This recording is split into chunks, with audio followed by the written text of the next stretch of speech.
Assalamualaikum friends, today I will discuss how to fix Spotify app black screen issue Android.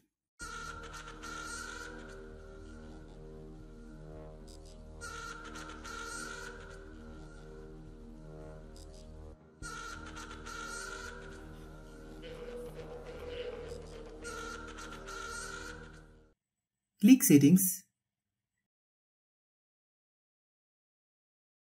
Click App Management. Click App List. Click Spotify app.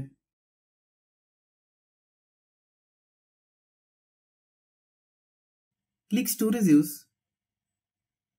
Click Clear Data. Then click OK. Click Force Stop.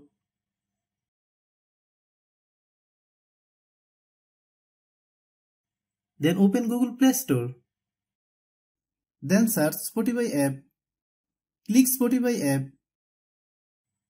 If you get any update, please update.